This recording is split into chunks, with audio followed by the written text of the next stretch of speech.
ہر طرح کی تعریف اللہ ہی کے لیے ہے جس نے آسمانوں اور زمین کو پیدا کیا اور اندھیرے اور روشنی بنائی۔ پھر بھی کافر دوسری ہستیوں کو اپنے پروردگار کے برابر ٹھہراتے ہیں۔ وہی تو ہے جس نے تم کو مٹی سے پیدا کیا، پھر مرنے کا ایک وقت مقرر کر دیا اور ایک مدت اس کے ہاں اور مقرر ہے، پھر بھی تمہیں کافروں اس بارے میں شک کرتے ہو۔ اور آسمان اور زمین میں وہی اللہ تو ہے، وہ تمہاری پوشیدہ اور ظاہر سب باتیں جانتا ہے، اور تم جو کام کرتے ہو وہ سب سے واقف ہے۔ اور اللہ کی نشانیوں میں سے کوئی نشانی ان لوگوں کے پاس نہیں آتی مگر یہ اس سے منہ پھیر لیتے ہیں۔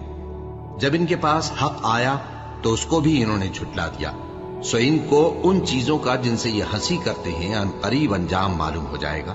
کیا انہوں نے نہیں دیکھا کہ ہم نے ان سے پہلے کتنی امتوں کو ہلاک کر دیا جن کے پاؤں ملک میں ایسے جما دیے تھے کہ تمہارے پاؤں بھی ایسے نہیں جمائے؟